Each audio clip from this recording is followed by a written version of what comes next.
Hello बच्चों, कैसे हो? और बढ़िया चल रही है जिंदगी की गाड़ी? हिचकोले खा के तो नहीं चल रही? बढ़िया ही चलनी चाहिए। अरे भाई, अगर रॉकेट बना के चांद तक नहीं पहुंच सकते हो तो ट्रेन बना के बंबई पहुंच जाओ।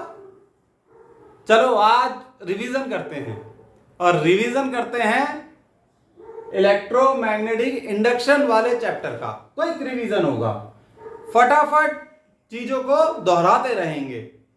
अब इलेक्ट्रोमैग्नेटिक इंडक्शन की बात है तो शुरुआत करते हैं मैग्नेटिक फ्लक्स से। मैग्नेटिक फ्लक्स की डेफिनेशन पढ़ते हैं। It is defined as the number of magnetic field lines which passes through a given area. यानी मैग्नेटिक फ्लक्स क्या होता है कि कितनी मैग्नेटिक फील्ड लाइंस किसी पर्टिकुलर एरिया से पास हो रही हैं। जैसे कि इस फिगर में ये 5 मैग्नेटिक फील्ड लाइंस दिखाई गई हैं। कितनी इस कॉइल के एरिया से पास हो रही हैं? ये सर्कुलर कॉइल है, कितनी पास हो रही है? 3। तो यहां मैग्नेटिक फ्लक्स क्या है? 3।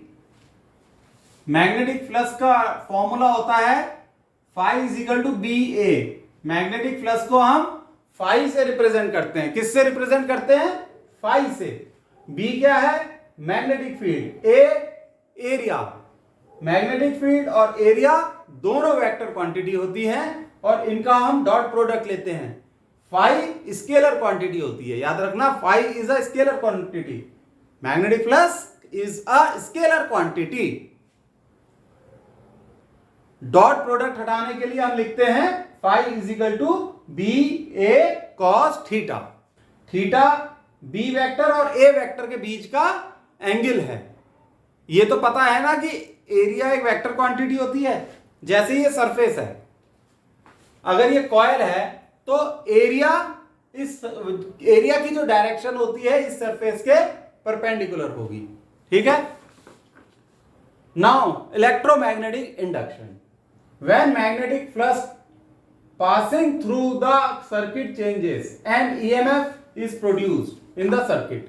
This EMF is called induced EMF. If circuit is closed, a current flows through it. This current is called induced current. It lasts only while the magnetic flux is changing. This phenomena is called electromagnetic induction. This phenomena is called electromagnetic induction. अब इसको शब्द bye शब्द समझते चलते हैं। When magnetic flux passing through the circuit changes and EMF is produced in the circuit. तो experiment से ये पाया गया कि अगर कोई कंडक्टर मैग्नेटिक फील्ड में रखा गया है और उसमें जो मैग्नेटिक फ्लक्स डेवलप हो रहा है, यानी ये जो phi डेवलप हो रहा है, अगर वो समय के साथ लगातार बदलता रहता है तो उसमें EMF जनरेट हो जाती है, और वो जो EMF बनती है उसे हम कहते हैं इंड्यूस EMF। अब ये मैग्नेटिक फ्लक्स कब चेंज होगा? मैग्नेटिक फ्लक्स डिपेंड करता है B, A और थीटा पे। B कैसे चेंज होगा? अगर मैग्नेटिक फील्ड की स्ट्रेंथ हम बढ़ा दें या घटा दें। अगर हम बढ़ाएंगे तो क्या होगा? Number of magnetic lines of forces बढ़ जाएंगी और फ्लक्स चेंज हो जाएगा, फ्लक्स की वैल्यू बढ़ जाएगी। अगर B हम कम कर दें तो फ्लक्स की वैल्यू भी कम हो जाएगी। दूसरा है एरिया। अगर इस कॉइल का एरिया बढ़ा दें तो इससे जो मैग्नेटिक लाइंस ऑफ फोर्सेस पास हो रही हैं उनकी संख्या बढ़ जाएगी, तो phi बढ़ जाएगा। इसी तरीके से थीटा, B और A के बीच का अगर हम एंगल थीटा समय के साथ बदलते रहें तो भी फ्लक्स की वैल्यू समय के साथ बदलती रहेगी। जैसे कि मान लो ये कॉइल ऐसे रखी है और ये मैग्नेटिक फील्ड की डायरेक्शन है। कॉइल स्टेशनरी नहीं है, ये घूमती रहेगी। अगर ये घूम रही है इसका मतलब थीटा लगातार बदल रहा है। जब थीटा बदल रहा है तो फ्लक्स चेंज हो रहा है। तो इन कंडीशंस में फ्लक्स चेंज होता है, और जब फ्लक्स चेंज होता है तो EMF जनरेट हो जाएगी कॉइल में। उस EMF को कहते हैं इंड्यूस EMF। अब आगे लिखा है circuit is closed, a current flows through it. बिल्कुल सही बात लिखी है भाई। जब EMF आ गया इसका अर्थ है कि करंट भी आएगा, लेकिन करंट कहां आता है? अगर सर्किट क्लोज हो। अगर ये कॉइल क्लोज है तो इसमें एक करंट फ्लो होना शुरू हो जाएगा। उस करंट को हम क्या कहते हैं? Induced current. ठीक, लेकिन ये इंड्यूस ईएमएफ और इंड्यूस करंट तब तक जनरेट होंगे जब तक कि फ्लक्स चेंज हो रहा है। ये बहुत इंपॉर्टेंट है। It last only while the magnetic flux is changing. Magnetic flux लगातार समय के साथ बदलता रहे, ठीक है, तो इंड्यूस ईएमएफ और इंड्यूस करंट जनरेट होंगे। जिस वक्त ये मैग्नेटिक फ्लक्स का बदलना रुक गया, समझो इंड्यूस ईएमएफ और इंड्यूस करंट रुक गए। तो ये जो फिनोमेना होता है इसे हम कहते हैं इलेक्ट्रोमैग्नेटिक इंडक्शन। अब इससे रिलेटेड एक डिटेल्ड वीडियो इसी प्लेलिस्ट में मिल जाएगा आपको। अगर डिटेल में डिस्क्रिप्शन चाहिए, अगर क्या, वो तो भाई देखना ही है, एक एक कंसेप्ट क्लियर करना है, हर चीज को समझना है, तो डिटेल्ड वीडियो देखिए। ये रिवीजन वीडियो है, जैसे बोर्ड का एग्जाम है, फटाफट देख के जाना है। ये पूरा चैप्टर कर लिया, सारे वीडियो देख लिए, उसके बाद रिवीजन भी तो करना होता है, ये उसके लिए है। चलो मैं बोर्ड के आगे से हट जाता हूं, ठीक है। नोट करना है नोट कर लो, रीडिंग लगानी है रीडिंग लगा लो, ठीक है बच्चों अब पढ़ते हैं Faraday's law of electromagnetic induction. तो इसमें 3 लॉज हैं, 2 लॉ तो फैराडे ने दिए हैं और एक लेंस लॉ है। ठीक, पहला लॉ मैं पहले पढ़ता हूं फिर आपको समझा दूंगा। Faraday's law, first law, when a conducting coil is placed in a magnetic field an EMF is induced in the coil if the magnetic flux passing through the coil changes. If circuit is closed, a current is induced which is called induced current. तो ये जो electromagnetic induction की definition थी, ये law भी वैसा ही है और इलेक्ट्रोमैग्नेटिक इंडक्शन का कंसेप्ट भी यहीं से आया है। तो ये क्या कहता है? When a conducting coil is placed in a magnetic field, यानी जब हम एक कंडक्टिंग कॉइल को मैग्नेटिक फील्ड में रखते हैं तो उसमें एक ईएमएफ प्रोड्यूस हो जाती है और उस ईएमएफ को हम कहते हैं इंड्यूस ईएमएफ। और ये कब प्रोड्यूस होती है? अगर उस कॉइल में मैग्नेटिक फ्लक्स लगातार चेंज होता रहे, समय के साथ चेंज होता रहे। ये बहुत इंपॉर्टेंट है, मैग्नेटिक फ्लक्स कांस्टेंट ना रहे। जैसी मैग्नेटिक फ्लक्स कांस्टेंट हो जाएगा वैसे ही इंड्यूस्ड ईएमएफ खत्म। और अगर सर्किट क्लोज है, यानी वो कॉइल अगर क्लोज्ड कॉइल है, तो एक करंट बनता है जिसे हम कहते हैं इंड्यूस्ड करंट। बहुत सबसे इंपॉर्टेंट ये है कि मैग्नेटिक फ्लक्स चेंज होता रहे, सही है। फिर फैराडे का सेकंड लॉ क्या कहता है, ये देखिए, the induced EMF is equal to the rate of change of magnetic flux. ये जो इंड्यूस्ड EMF है, इंड्यूस्ड EMF, इसको निकालने का तरीका फैराडे ने अपने सेकंड लॉ से बताया है। क्या कहा है? It is equal to rate of change of magnetic flux, यानी ये जो E, ये इंड्यूस्ड EMF शो कर रहा है, it is equal to minus d∅ upon dt। d∅ upon dt क्या है? Rate of change of magnetic flux, यानी समय के साथ मैग्नेटिक फ्लक्स बदल रहा है। T क्या है? टाइम। फाई क्या है? Magnetic flux. अब आप ये सोच रहे हो कि माइनस साइन क्या शो कर रहा है? माइनस साइन ये शो कर रहा है कि ये जो इंड्यूस्ड ईएमएफ है, ये rate of change of magnetic flux को अपोज करती है। यानी मैग्नेटिक फ्लक्स जिस कारण से बदल रहा है, ये उस कारण को अपोज करती है। ठीक है, जैसे कोई बागी स्वभाव होता है ना, ये उस तरीके से है कि जिस कारण से ये बनी है उसी कारण को अपोज करती है। ये कह सकते हैं इसकी जो डायरेक्शन है वो d∅ अपॉन dt के अपोजिट है। ठीक, आ गई ये बात समझ में? ये जो माइनस साइन है इसी पे लेंस लॉ है। लेंस लॉ भी यही कहता है, the direction of induced EMF और the induced current in a closed coil is such as to oppose the cause that produces it। ठीक है, वही वाली बात आ गई कि डायरेक्शन जो होती है ना इस इंड्यूस्ड ईएमएफ की, वो ऐसी होती है कि ये उस कारण को अपोज करता है जिसकी वजह से ये इंड्यूस्ड ईएमएफ बन रही है। तो सही है बच्चों, इसमें हट रहा हूं, फिर से नोट डाउन कर लो, बहुत इंपॉर्टेंट है ये।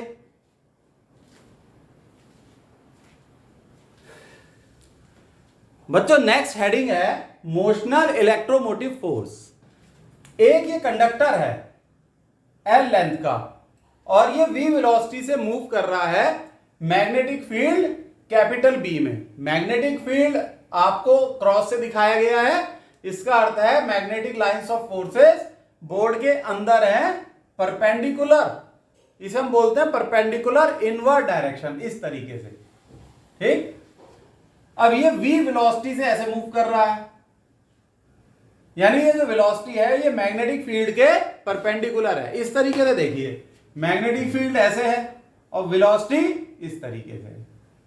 तो वेलोसिटी और मैग्नेटिक फील्ड एक दूसरे के परपेंडिकुलर हैं। तो जब ये कंडक्टर v वेलोसिटी से मूव करता है मैग्नेटिक फील्ड में, तो इसमें एक ईएमएफ प्रोड्यूस होती है, उसे हम कहते हैं मोशनल ईएमएफ। मोशनल, इसे मोशनल ईएमएफ क्यों कहते हैं? क्योंकि ये कंडक्टर के मोशन की वजह से आती है ये ईएमएफ। तो आप नोटबुक में चाहो तो लिख लो, the EMF produced due to motion of a conductor in a magnetic field is called motional EMF. अब इस पे न्यूमेरिकल भी आते हैं, तो इसके फॉर्मूले को समझ लेते हैं। ये देखिए आप, L length of the conductor है, V velocity of conductor, B magnetic field. तो ये जो स्मॉल e, इसे हम मोशनल ईएमएफ कहते हैं। तो इसका ये फॉर्मूला निकल के आता है motional EMF equal to BLV। ठीक है, मैग्नेटिक फील्ड लेंथ और वेलोसिटी को मल्टीप्लाई कर दो, इसका मैग्नीट्यूड निकल के आ जाएगा। अब जब मोशनल ईएमएफ बनी है तो करंट भी बनेगा और इस कंडक्टर में करंट फ्लो करने लगेगा। ये कंडक्टर में जो करंट फ्लो करेगा ये अपवर्ड भी हो सकता है और डाउनवर्ड भी हो सकता है। ठीक है, ये है हमारा कंडक्टर। तो इसमें जो करंट होगा वो अपवर्ड भी होगा, हो सकता है या डाउनवर्ड। करंट की डायरेक्शन कैसे निकालेंगे हम? करंट की डायरेक्शन निकालने का तरीका है, to find the direction of current we use Fleming right hand thumb rule. Right hand thumb rule use करते हैं हम। इसमें जो थंब है ये वेलोसिटी वेक्टर की तरफ होगा, ये वाली फिंगर ये मैग्नेटिक फील्ड की तरफ होगी और ये जो फिंगर है ये करंट की डायरेक्शन देगी। कैसे? देखो, थंब को हमने वेलोसिटी की तरफ रखा, इसे मैग्नेटिक फील्ड की तरफ रखे और ये करंट की डायरेक्शन। ये तीनों फिंगर एक दूसरे के परपेंडिकुलर है। ये देखिए ऐसे, वेलोसिटी, मैग्नेटिक फील्ड अंदर और ये करंट। इस कंडक्टर में जो करंट है वो अपवर्ड डायरेक्शन में फ्लो करेगा, यानी ये होगी करंट की डायरेक्शन I। अब हम इसकी पोलैरिटी भी देख सकते हैं। जब करंट अपवर्ड डायरेक्शन में फ्लो कर रहा है तो अब आप ये देखिए, जब इस कंडक्टर में ईएमएफ जनरेट हो गई और इसमें करंट फ्लो कर रहा है, यानी ये एक बैटरी की तरह बिहेव कर रहा है। तो इसकी पोलैरिटी ऐसे होगी, देखो ये I करंट की डायरेक्शन ये है, ठीक है। करंट हायर पोटेंशियल से लोअर पोटेंशियल में फ्लो करता है, तो इस तरीके से बनेगा सिंबल, ये पॉजिटिव नेगेटिव, यानी हायर पोटेंशियल से लोअर पोटेंशियल। ये है करंट की डायरेक्शन। सही है, ये बात आपकी समझ में आ गई। ये आप ये सोच रहे होंगे ये क्या है?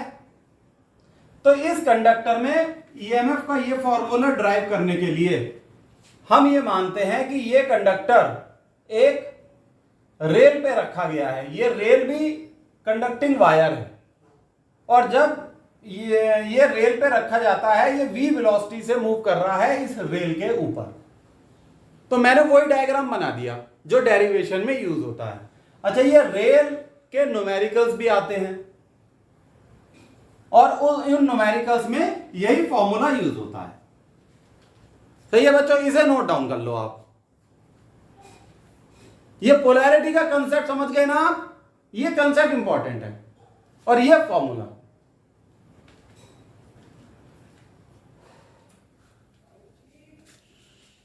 अब पढ़ते हैं self induction. It is a phenomena of electromagnetic induction in which on changing a current in the coil an opposing induced EMF is set up in that coil and that induced EMF is also called back EMF। तो बात आई समझ में कि जैसे ये एक coil है, इस कॉइल में एक करंट फ्लो कर रहा है, एक क्या करंट ही फ्लो कर रहा है, एक और दो से क्या मतलब है। तो खासियत ये है इस करंट की कि ये एक चेंजिंग करंट है, लिखा है ना ऑन चेंजिंग अ करंट, यानी ये करंट समय के साथ बदलता जा रहा है। भाई समय के साथ या तो ये बढ़ रहा होगा या घट रहा होगा। तो एक इंड्यूस्ड ईएमएफ सेट हो जाती है इस कॉइल के अंदर। तो ये इस कॉइल के अंदर जो ईएमएफ सेट होती है खुद इसी की वजह से होती है, तो इसलिए इसे कहते हैं सेल्फ इंडक्शन। और ईएमएफ को बैक ईएमएफ भी कहते हैं या सेल्फ इंड्यूस्ड ईएमएफ भी कहते हैं। प्रोसेस को कहते हैं सेल्फ इंडक्शन। तो ये तो जाहिर सी बात है कि जब ईएमएफ सेट होगी तो अंदर इस कॉइल के अंदर एक करंट भी बनेगा। ये वाला करंट तो एक्सटर्नल करंट है जो इसमें फ्लो कर रहा है, लेकिन सेल्फ इंडक्शन प्रोसेस की वजह से अंदर एक करंट बनेगा, उसे कहते हैं सेल्फ इंड्यूस्ड करंट। अब जो ये ईएमएफ है जिसे हम सेल्फ इंड्यूस्ड ईएमएफ कह रहे हैं, ये अपोजिंग नेचर की होती है, मतलब जिस वजह से ये बन रही है ये उसे अपोज करेगी। ये इस करंट की वजह से आई, इस करंट को अपोज करेगी ईएमएफ। तो इसमें आप ये देखिए, इसके फॉर्मूले को समझते हैं हम। अगर capital N number of turns in the coil है, ये जो कॉइल है इसमें नंबर ऑफ टर्न्स है capital N, 5 magnetic flux linked with 1 turn. एक टर्न में कितना मैग्नेटिक फ्लक्स होगा 5, और 5t क्या होगा total magnetic flux linked with the coil, यानी इस पूरी कॉइल से लिंक्ड मैग्नेटिक फ्लक्स होगा 5t। तो 5t क्या होगा n इंटू 5, भाई जाहिर सी बात है मल्टीप्लाई कर दो। और ये देखा गया है जो टोटल फ्लक्स है it is directly proportional to current.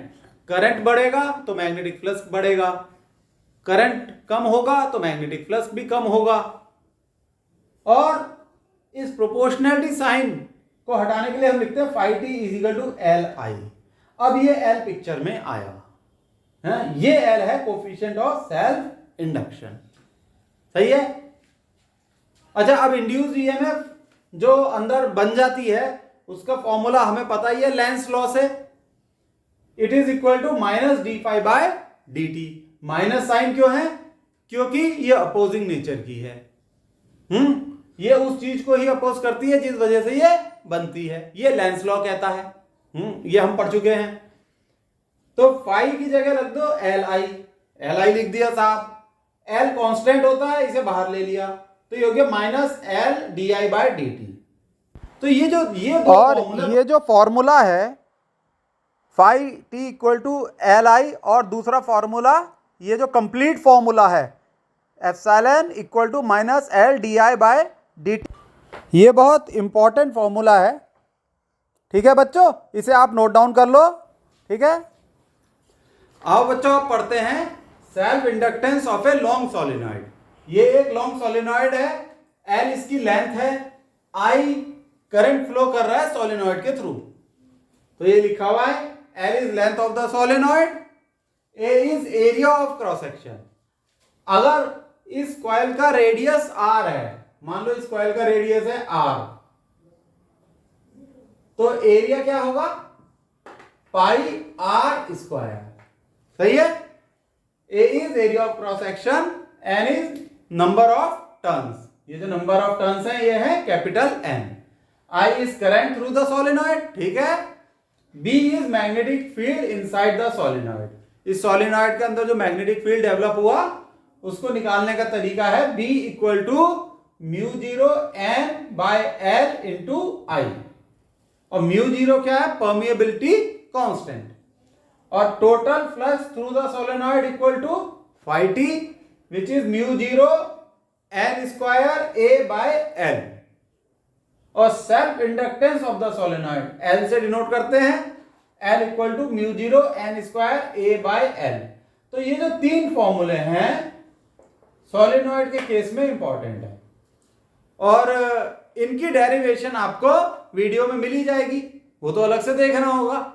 ठीक है, ये तो रिवीजन है, तो ठीक है, इसे उतार लो बच्चों, कॉपी कर लो रिवीजन के लिए।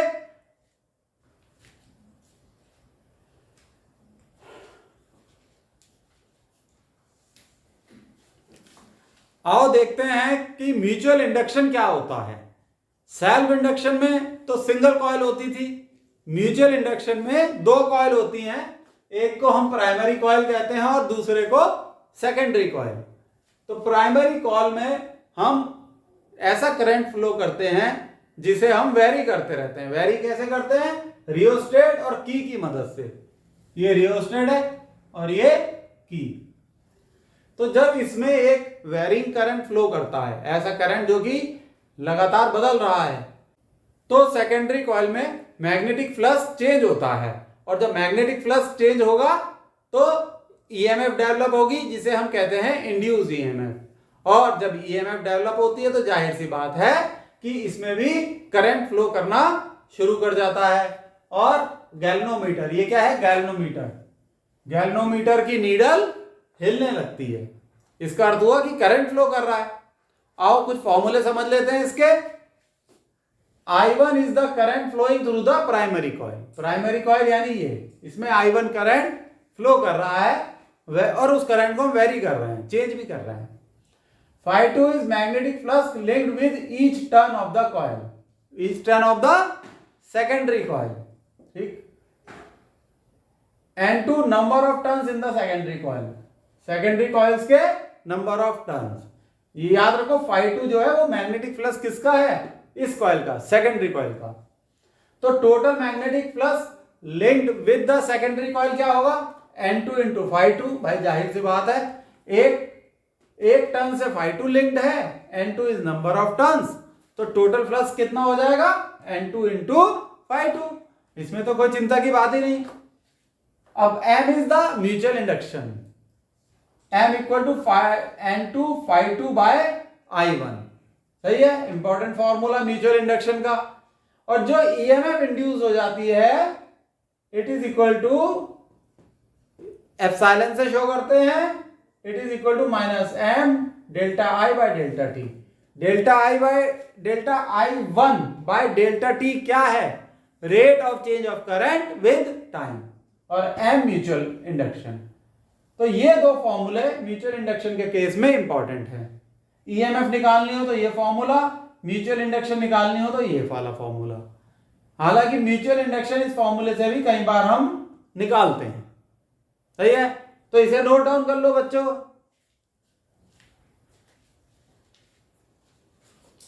तो बच्चों आप पढ़ेंगे mutual induction of two long coaxial solenoids. Coaxial का क्या अर्थ हुआ, यानी ऐसे दो सॉलिनॉइड्स जिनकी एक्सेस सेम है। जैसे यहां बनाया ना डायग्राम में, ये दो सॉलिनॉइड्स हैं।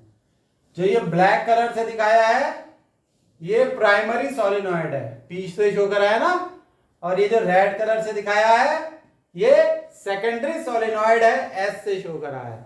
इनकी एक्सेस, ये इनकी एक्सेस है, कॉमन एक्सेस है, यानी सेम है ये एक्सेस। तो ये जो प्राइमरी सॉलिनॉइड है ब्लैक कलर से जो दिखाया, इसमें करंट I1 फ्लो कर रहा है। अब आओ इसको समझें, इसके फॉर्मूले, इंपॉर्टेंट फॉर्मूले हैं उनको जाने। L is length of primary coils, primary coils कह लो या प्राइमरी सॉलिनॉइड, ये है, ये जो ब्लैक वाला है ना इसकी लेंथ, ब्लैक मार्कर से दिखाते हैं। ये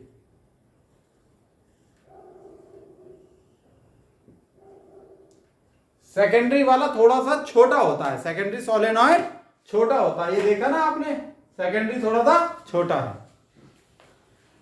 A is area of cross section of the primary solenoid, primary लिख दिया बस। N2 is number of turns in secondary, N1 is number of turns in primary। ठीक है, ये N1 लिखना भूल गए थे इसलिए थोड़ा नीचे लिख दिया।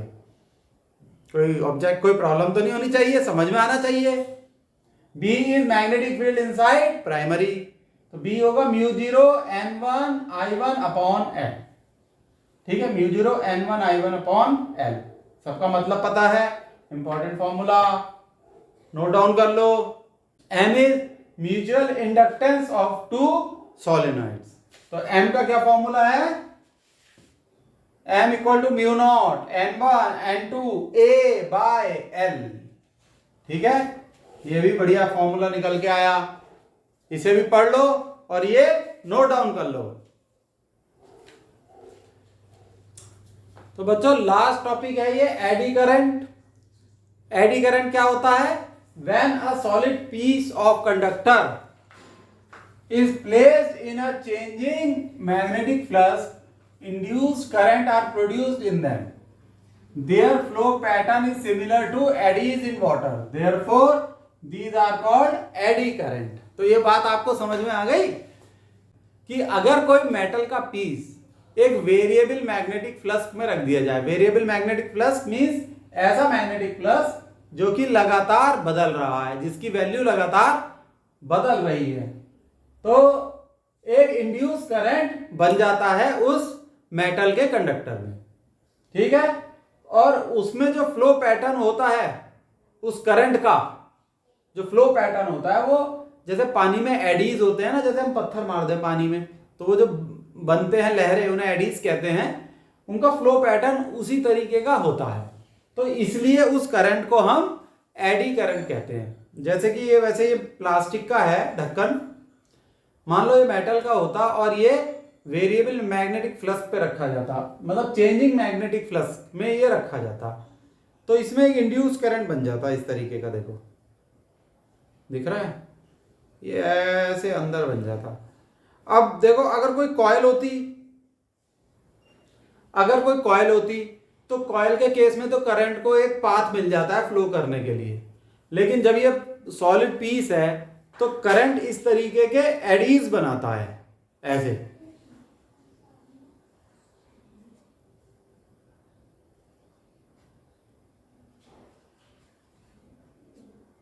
और ये जो करंट की डायरेक्शन होती है वो इस तरीके की होती है कि ये मैग्नेटिक फ्लक्स को अपोज करता है।